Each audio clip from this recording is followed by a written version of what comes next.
let's talk about cybersecurity, but not like some dry technical manual, okay? Think of it more like a story of survival. Today, we're going to break down how any organization, big or small, can get ready for, defend against, and ultimately survive the digital threats that are just a part of our modern world. So, what's on the docket? First, we'll get the lay of the land in the digital danger zone. Then, we'll dissect what an attack actually looks like.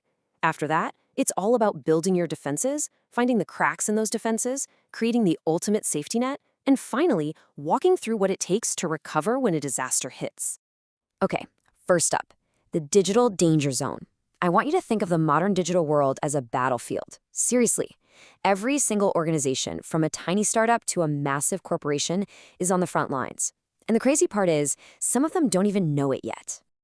At the very heart of this battlefield is one simple, unavoidable truth. The second you're online, you're exposed. It's not a risk you can just opt out of. It's kind of like the price of admission for doing business in the 21st century. So, if you're gonna defend yourself, you've got to know your enemy, right? Let's take a look at the anatomy of an attack. And we're gonna make these abstract threats feel very, very real. First on the list is the brute force attack. This one's less about being clever and more about overwhelming power. You know, think of a thief with a giant keyring trying millions of keys on your front door, one after another. That's exactly what automated software does with passwords, just guessing relentlessly, over and over until it gets a hit. Next up is spoofing. This is pretty much the digital version of a con artist. An attacker will build a perfect copy of a website or an email that you trust, like your bank or maybe even your boss. The whole goal is to get you to trust it for just long enough to hand over your sensitive info. Then we have sniffing. Just think of this as a digital wiretap.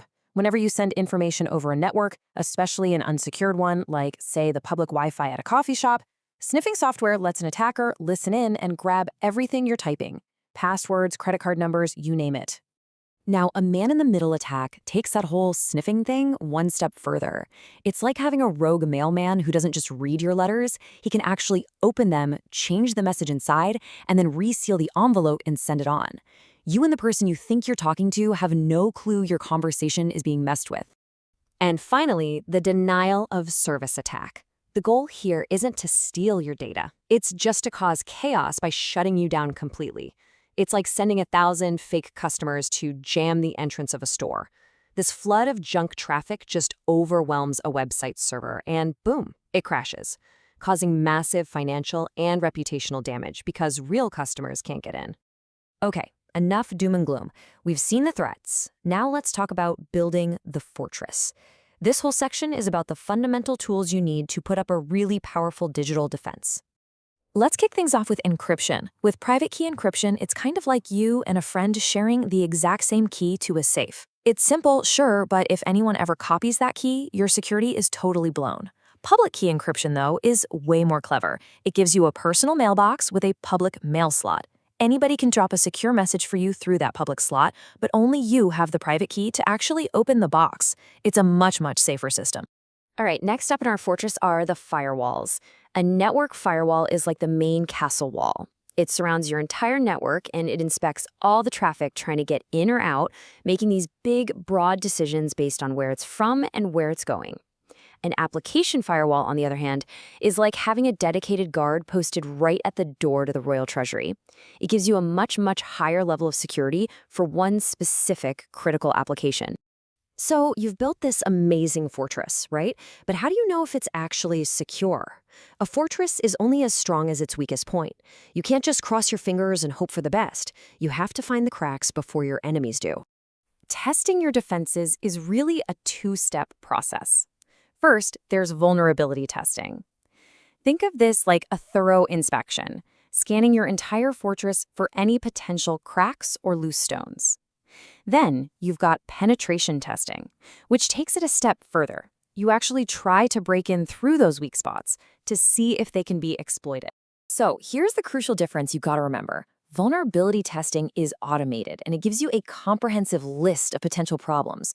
Outdated software, open ports, missing security patches.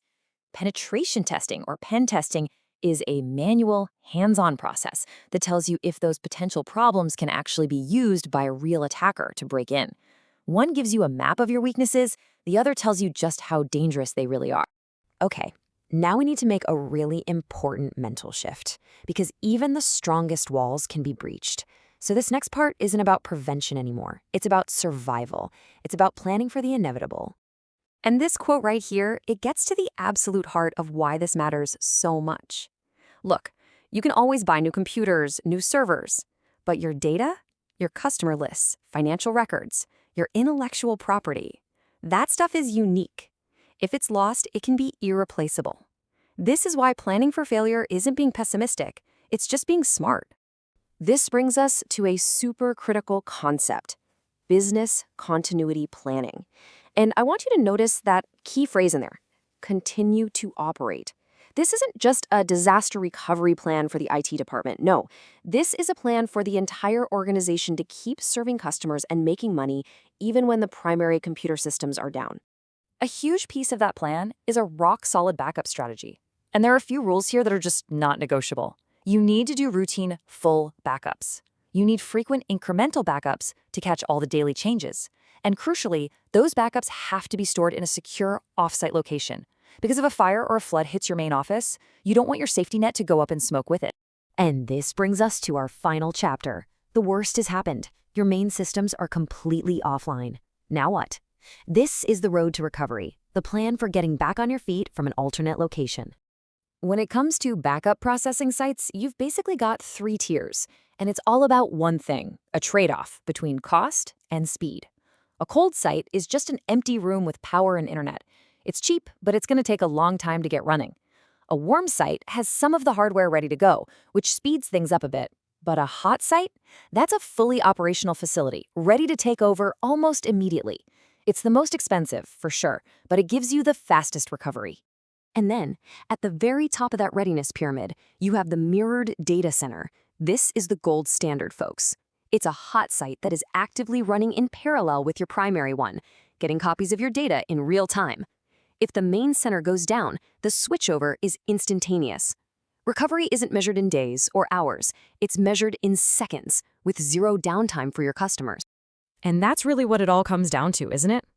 A plan is one thing, but true resilience, that comes from culture, practice, and the ability to execute when you're under extreme pressure. So you have to ask yourself, when disaster strikes, are you truly ready to recover?